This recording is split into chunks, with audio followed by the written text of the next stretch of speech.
നാളെ നാളെ എന്നായിട്ടു ഭഗവാനെ കാണാനിത്ര നാളു പുറപ്പെടാത്ത ഞാൻ ഇന്നു ചൊല്ലുമ്പോൾ.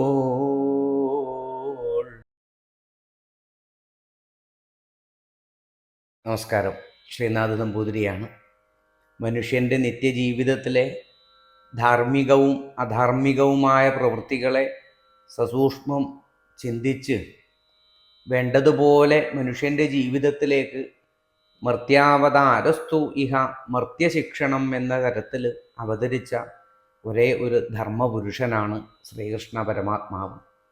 മനുഷ്യൻ്റെ ജീവിതത്തിൽ നാം അറിയേണ്ടുന്നതായ സകല വിഷയങ്ങളെയും ധർമാനുസൃതമായ ഒരു മനുഷ്യൻ എങ്ങനെയാണ് പരമമായ മനഃശാന്തി അഥവാ ഒരു മോക്ഷത്തിലേക്ക് സഞ്ചരിക്കേണ്ടത്, എങ്ങനെയാണ് മനുഷ്യൻ ഈ പ്രാരബ്ധ ജീവിതത്തെ പൂർണ്ണമായി ഒഴിവാക്കിക്കൊണ്ട് ഭഗവാനെ തന്നെ നിരന്തരം ഭഗവാൻ എന്ന ആ ഞാനെന്ന ആത്യന്തിക ആത്മപ്രേമത്തിൽ ലയിച്ചുകൊണ്ട് സാത്വസ്മിൻ പരമപ്രേമരൂപ എന്ന് കാട്ടിക്കൊടുക്കാൻ സാധിച്ച ഒരേ ഒരു അവതാര പുരുഷനാണ് പൊന്നു ഗുരുവായൂരപ്പനായ ശ്രീകൃഷ്ണ പരമാത്മാവ്. ആ ഒരു മഹത് വ്യക്തിയുടെ കഥകളാണ്, പുരാണങ്ങളാണ് നമുക്ക് ശ്രീമദ് ഭാഗവത മാഹാത്മ്യത്തിൽ ഒരു മനുഷ്യൻ ഏതൊന്നിനെയാണ് ജീവിക്കാൻ വേണ്ടി മാതൃകയാക്കേണ്ടത്. ഇന്ന് നമുക്ക് മെറ്റീരിയൽ ലൈഫിനു വേണ്ടി അതിൻ്റെ ഒരുപാട് ഗുണങ്ങളെ കൂട്ടാൻ വേണ്ടി അനവധിയായിട്ടുള്ള ഉദാഹരണ സഹിതമുള്ള പലതരത്തിലുള്ള വിഷയങ്ങളെ നമ്മിലേക്ക് എത്തിക്കാൻ മാതൃകകൾ നമുക്ക് കാണാൻ സാധിക്കും. എങ്കിൽ മനുഷ്യനായി ജീവിക്കാൻ എങ്ങനെയാണ് ആത്യന്തികമായ സന്തോഷം നാം ജീവിതത്തിൽ കണ്ടെത്തേണ്ടത്, ഭൗതികമായ സുഖങ്ങളാണോ നമ്മുടെ ജീവിതത്തിൽ ആത്യന്തികമായി നാം പിന്തുടരേണ്ടത് എന്ന് ഓർമ്മിപ്പിക്കുന്നതാണ് കുചേല ദിനത്തിലെ ഈ ഒരു കുചേല ചരിതം. ഭഗവാൻ എന്നും തൻ്റെ ഭക്തനെന്ന് വിശേഷിപ്പിച്ചതായ ഒരേ ഒരു ഭക്തനാണ് ഈ സുദാമാവ് എന്ന ആ ഒരു ശ്രേഷ്ഠ ബ്രാഹ്മണൻ. സ്വതവേ പ്രശാന്തനായിരുന്ന അദ്ദേഹം ഭൗതിക വിഷയങ്ങളിൽ തൽപരനായിരുന്നില്ല എന്നതാണ്.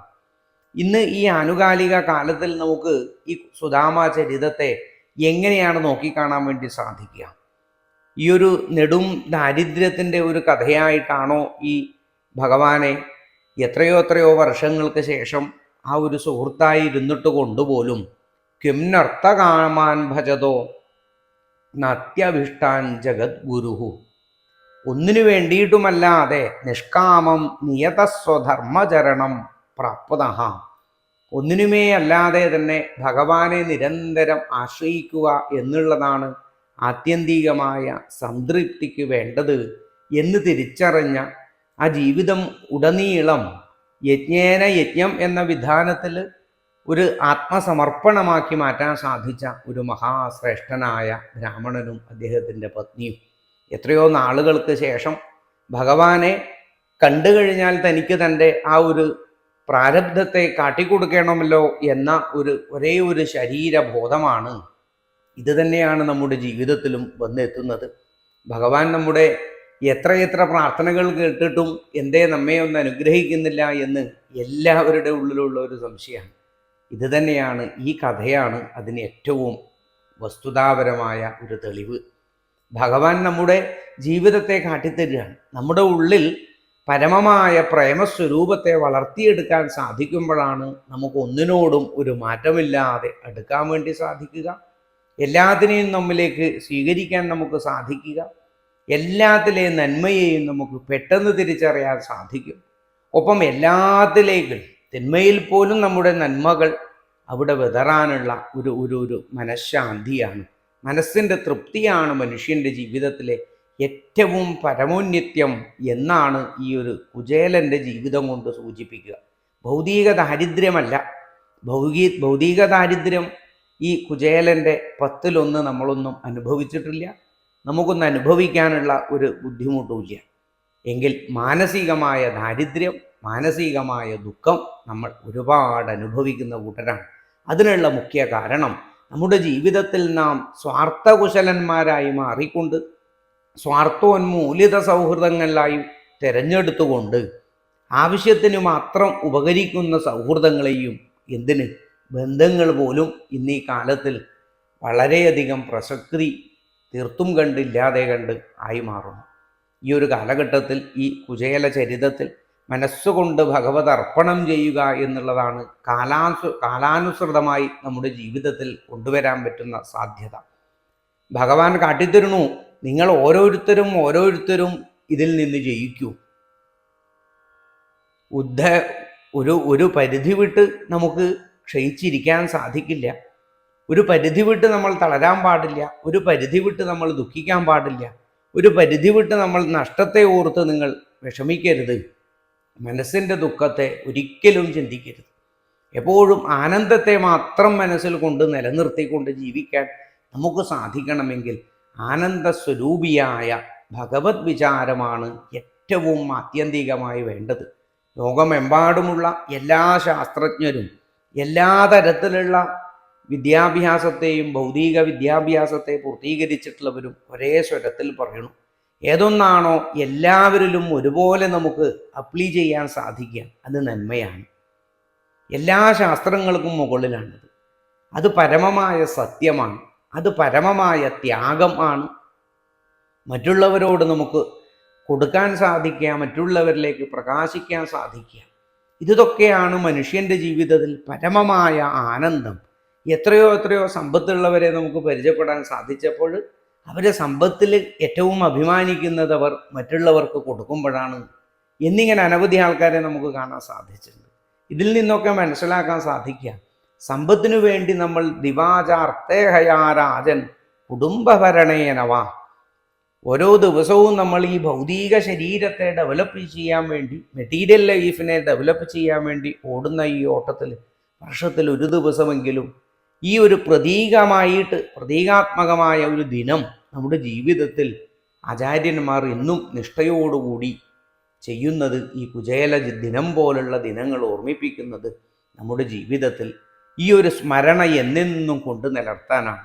നമ്മുടെ എല്ലാ സൗഹൃദങ്ങളിലേക്കും എല്ലാ ബന്ധങ്ങളിലേക്കും ഭഗവാൻ ചെയ്തതുപോലെ, ഗോപികമാരിലേക്ക് സമർപ്പിച്ചതുപോലെ, ഭക്തന്മാരിലേക്ക് സമർപ്പിച്ചതുപോലെ, തിരിച്ച് ഭക്തന്മാർ ഭഗവാന് വേണ്ടി ജീവിച്ചതുപോലെ മനസ്സുകൊണ്ട് നിരന്തരം ഭഗവതർപ്പണമായി നമുക്ക് ജീവിക്കാൻ സാധിക്കുമ്പോൾ ഭഗവാൻ നമ്മുടെ മനസ്സിലേക്ക് നിറഞ്ഞു വരും എന്ന് ഉറപ്പിക്കാനാണ് ഈ ഒരു പരമ ഐശ്വര്യം.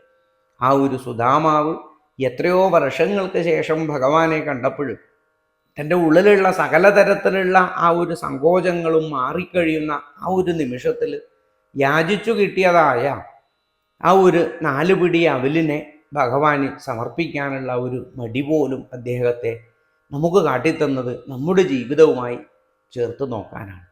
നമുക്ക് ഇന്നും തുറന്നൊന്ന് സംസാരിക്കാൻ നമ്മുടെ കുടുംബങ്ങളിൽ സാധിക്കുന്നില്ല, നമ്മുടെ മക്കളോട് സാധിക്കുന്നില്ല, ഭാര്യ ഭർത്താക്കന്മാർക്ക് സാധിക്കുന്നില്ല. ഇതൊക്കെയാണ് ഈ ഒരു കഥയിൽ നിന്നും നമ്മൾ പഠിക്കേണ്ടത്. നമ്മുടെ ജീവിതത്തിൽ എന്തൊക്കെയാണ് ഇതിൽ നിന്ന് ചേർക്കേണ്ടത്? ഈ ഭൗതിക ദാരിദ്ര്യം കൊടും അലച്ചിൽ വരുന്ന സമയത്ത് പോലും തൻ്റെ ജീവിതത്തിൽ ഇവരെയൊക്കെ ചേർത്ത് വെക്കാനുണ്ടായ ഒരേ ഒരു ആശ്രയ തന്തു ഈ ഈശ്വര തത്വം എന്നുള്ളതാണ്. ആ ശരീരബോധം തീർത്തും കൊണ്ടും നശിക്കാത്തത് കൊണ്ട് നമുക്കിതാ ഭഗവാനിലെത്തിയിട്ടും ഗുരുവായൂരപ്പനെ തൊഴുതിട്ടും നമുക്ക് പൂർണ്ണമായി തൃപ്തി കിട്ടുന്നില്ല. ഇപ്പോഴും നമുക്ക് തോന്നാറുണ്ട്, പല ആൾക്കാരും ഗുരുവായൂർ പോയി തൊഴുത് കഴിഞ്ഞാൽ അനവധി അഭിപ്രായങ്ങളും കുറ്റങ്ങളും മറ്റുള്ളവരെ കുറിച്ചുള്ള കാര്യങ്ങളും പറയാം. നോക്കൂ, നമ്മൾ നമ്മുടെ ഭൗതിക ജീവിതത്തിലേക്ക് തന്നെ തിരിച്ചു വരുന്നു. മനസ്സിനെ നിരന്തരം ഭഗവത് അർപ്പണമായി നമുക്ക് സമർപ്പിതമായ ജീവിതം നീക്കാൻ സാധിക്കുമ്പോഴാണ് സുധാമാവായിട്ട് നമ്മുടെ ജീവിതത്തെ മാറ്റാൻ സാധിക്കുക. ഭൗതികമായ ഒന്നുമേ അല്ല, നിഷ്കിഞ്ചനാനുഭയം നിഷ്കിഞ്ചന ജനപ്രിയ. എല്ലാ ധനികരും ഒരു പരിധി വിടുമ്പോൾ അതൊക്കെ കൊടുക്കാൻ തുടങ്ങിയിട്ടുണ്ട് എന്നുള്ളതാണ് ഇന്ന് ലോകശാസ്ത്രം നമ്മെ അത്ഭുതപ്പെടുത്തുക. എപ്പോഴും ഇതിനു വേണ്ടി ഓടിക്കൊണ്ടിരിക്കുന്ന മനുഷ്യൻ ഒരു പരിധി വിട്ട് അതും കൂടി ലഭ്യമാകുമ്പോഴേക്ക് അതിൽ നിന്നും വിട്ടുപോകുന്ന ഒരു പ്രതിഭാസം കാണുന്നു. പക്ഷേ ഈശ്വരനെ കിട്ടിയിട്ടുള്ളവർ ഒരിക്കലും പിന്നെ അത് വിട്ടുപോയിട്ടില്ല. അതുകൊണ്ട് തന്നെ ഈശ്വരലഭ്യം എന്നുള്ളത്, ഭഗവാനെ പ്രാപിക്കുക എന്നുള്ളത് ആത്യന്തിക ജീവിതത്തിൽ അത് നമുക്ക് നമ്മെ തന്നെ തിരിച്ചു കിട്ടുക എന്നുള്ള പരമാനന്ദമാണ്. നാം എന്ന ഈ ഒരു ശരീരത്തിൻ്റെ ഉള്ളിൽ വെച്ചിട്ടും അത്രമേ നമുക്ക് ആനന്ദിക്കാൻ സാധിക്കുള്ളൂ, സന്തോഷങ്ങളെ അനുഭവിക്കാൻ സാധിക്കുള്ളൂ.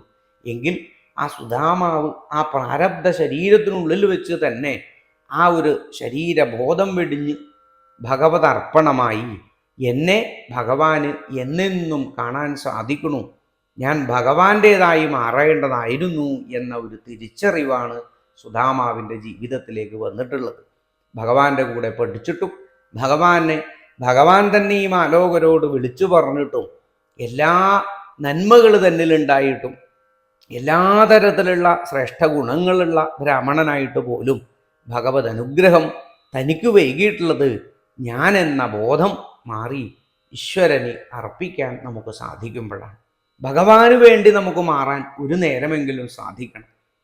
എത്രയോ ശരീരം കൊണ്ട് സാധിക്കാത്തവരും ബുദ്ധി കൊണ്ട് സാധിക്കാത്തവരും ഒക്കെ നമ്മുടെ ചുറ്റിലും ജീവിക്കുമ്പോൾ ഇതൊക്കെ കാണാനും കേൾക്കാനും നമുക്ക് സാധിക്കണമല്ലോ ഗുരുവായൂരപ്പ എന്ന ഭാവത്തിൽ നമുക്ക് എന്തായിത്തീരണം ഞാൻ, ഒരു പിടിയവിലോ വെണ്ണയോ വെന്ത ചീരത്തുണ്ടോ പാൽ തൂതയോ, ഏതെങ്കിലും ഒരു ഭാവത്തിൽ നമ്മുടെ മനസ്സിനെ ഒന്ന് കൊണ്ടുമാറ്റും. ശരീരം കൊണ്ട് നമുക്കിതൊന്നും ആയി മാറാൻ സാധിക്കില്ല, അതൊക്കെ അബദ്ധങ്ങളായി മാറും. മനസ്സുകൊണ്ട് നമുക്ക് ഈശ്വരാർപ്പിതമായി നമ്മുടെ വിവിധ സങ്കല്പങ്ങളിൽ അനുനിമിഷം മാറുന്ന ഈ മനസ്സിനെ ഭഗവതർപ്പണമായി പൊന്നുഗുരുവായൂരപ്പൻ്റെ പാദത്തിലേക്ക് എങ്ങനെയായി മാറിക്കഴിഞ്ഞാലാണ് കൃഷ്ണ നീ എന്നെ സ്വീകരിക്കുക എന്നൊരു ചിന്തയാണ് നമ്മുടെ ജീവിതത്തിൽ വേണ്ടത്. എൻ്റെ പ്രാരബ്ധത്തെയോ എൻ്റെ ദുഃഖത്തെയോ ഞാനെന്ന ദുഃഖത്തെയോ എൻ്റെ പാപത്തെയോ എൻ്റെ കർമ്മങ്ങളെയോ വെച്ച് ഭഗവാനെ ചിന്തിക്കേണ്ട. നമ്മെ അനുഗ്രഹിച്ച് നമ്മെ എപ്പോഴും ചിന്തിച്ചു കൊണ്ടിരിക്കുന്ന ഈശ്വരനായിട്ടാണ് ഈ കഥയുടെ അവസാനം ഭഗവാൻ കാണുക. ഇത് ഭാഗവത പുരാണത്തിൽ വരുമ്പോൾ അതിഗംഭീരമായ ശ്ലോകങ്ങളാണ് നമുക്ക് കാണാൻ സാധിക്കുക. തസ്യൈവമേ സൗഹൃദ സഖ്യ മൈത്രീദാസ്യം പുനർജന്മനി ജന്മനി സ്യാത് മഹാനുഭാവേന ഗുണാലയേന വിഷജ്ജത തൽ പുരുഷ പ്രസംഗ. മനുഷ്യൻ്റെ ജീവിതത്തിൽ നാം എന്നെന്നും കാക്ഷിക്കേണ്ടത് ഭഗവാന്റെ ഭക്തിയാണ് അത്രേ, ഭഗവാന്റെ സൗഹൃദമാണ്. സുഹൃത പരദേവതായ, നമ്മുടെ ജീവിതത്തിലെ ഏറ്റവും വലിയ ഒരു മിത്രം ഭഗവാനാക്കി മാറ്റാൻ നമുക്ക് സാധിക്കണം. ലോക ഫ്രണ്ട്ഷിപ്പ് ദിനം പോലെ അത്രയും വിശേഷപ്പെട്ട ഒന്നാണ് ഈ വരുന്ന ഡിസംബർ 16-ാം തീയതി ബുധനാഴ്ച ദിവസം കുചേല ദിനം. ഗുരുവായൂരും ഇനി ഈ ലോകമും എമ്പാടുമുള്ള എല്ലാ കൃഷ്ണക്ഷേത്രത്തിലും ഇത് ആചരിക്കുന്ന ഒരു ദിവസമാണ്. ഭക്തൻ്റെ ഒരു അഭിമാന ദിവസമാണ് ഇന്നത്. മനുഷ്യൻ്റെ ജീവിതത്തിൽ നാം ചിന്തിക്കേണ്ടുന്നതായ അവതാരമൂർത്തി ശ്രീകൃഷ്ണനാണെങ്കിൽ അനേകം കോടി അവതാരങ്ങളിൽ ഒന്നാണ് ഈ കൃഷ്ണാവതാരം. വളരെയധികം വിശേഷം ഈ ഒരു അവതാരത്തിന്. പൂർണ്ണമായ ഈ ഒരു അവതാരത്തെ മറ്റുള്ള എത്രയെത്ര അവതാരങ്ങളും അവതാരാഹി അസംഖ്യേയാഹ, എത്രയോ അവതാരങ്ങളുടെ ഇടയിൽ നാം ഓരോരുത്തരും ഈശ്വരന്മാരായി മാറുന്ന ഈ ഒരു സങ്കല്പ തത്വമാണ് നമ്മുടെ ജീവിതത്തിൽ നാം കൊണ്ടു നടക്കേണ്ടത്. ഭഗവാനുമായിട്ടുള്ള ആത്മപ്രേമം ചേരുമ്പോൾ, ആത്മസൗഹൃദം ചേരുമ്പോൾ, ആത്മസഖ്യം ചേരുമ്പോൾ നമ്മുടെ ജീവിതം ഓരോ നിമിഷവും മനസ്സുകൊണ്ട് നമ്മൾ എപ്പോഴാണോ ഭഗവാനി ബലിഭുജന്ത ഹരോപിജാദ്യ, എങ്ങനെയാണോ നമ്മൾ ഭഗവാന് ബലി സമർപ്പിക്കുന്നത് ആ ഒരു നിമിഷത്തിലാണ് നമ്മുടെ മനസ്സ് പൂർണ്ണമായി നിറഞ്ഞു വരിക. നമ്മുടെ മനസ്സുകൊണ്ട് അടുത്തുള്ള കൃഷ്ണക്ഷേത്രത്തിൽ പോയി ആ ഒരു ദിവസം വിഷ്ണു സഹസ്രനാമ പാരായണങ്ങളും നാരായണ നാമങ്ങളും ഗുരുവായൂരപ്പൻ്റെ നാമങ്ങളും ഉരുവിട്ടുകൊണ്ട് അവൽ കിഴികളെ സമർപ്പിച്ച് നെയ്വിളക്കിനെ സമർപ്പിച്ച് ആ കൃഷ്ണക്ഷേത്രത്തിൽ ഒരു തുളസിമാല നമ്മുടെ കൈ കൊണ്ട് തന്നെ സമർപ്പിക്കാൻ സാധിച്ചിട്ട് തൊഴുതു മടങ്ങാൻ എല്ലാവർക്കും സാധിക്കണം. നമ്മുടെ കുട്ടികളെ ഇത് ചെയ്യിക്കാൻ സാധിക്കണം. കുട്ടികളുടെ ഇടയിലൊക്കെ പല പല യജ്ഞവേദികളിൽ പോലും ഇന്നത്തെ കാലത്ത് ഇതൊരു കേവലം ഒരു പ്രതീകമായ ഒരു കഥാശേഷിപ്പ് മാത്രമായി മാറുകയാണ്. എങ്കിൽ ആത്യന്തികമായ ഈ ഒരു കുചേല ചരിതത്തിൻ്റെ പിറകിൽ നമ്മളാകുന്ന ഓരോ കുചേലന്മാരും ഭൗതികതയ്ക്ക് മുകളിലുള്ള ഈ ഏറ്റക്കുറച്ചിലുകളെ വിട്ട് ആത്യന്തികമായി നിറഞ്ഞു നിൽക്കുന്ന ഭഗവാൻ എന്ന ചിന്തയെ നമുക്ക് കൊണ്ടുവരാൻ സാധിക്കണം എന്നു മാത്രമാണ് ഈ ഒരു കുചേല ദിനത്തിൽ എല്ലാവരോടും പ്രാർത്ഥിക്കാൻ നമുക്കുള്ളത്. കേൾക്കുന്ന എല്ലാവരും ഇതിനെ സ്വീകരിക്കുമാറാകട്ടെ. പൊന്നുഗുരുവായൂരപ്പൻ നമ്മെ എല്ലാവരെയും അനുഗ്രഹിക്കുമാറാകട്ടെ എന്ന് പ്രാർത്ഥിക്കുന്നു. നന്ദി, നമസ്കാരം.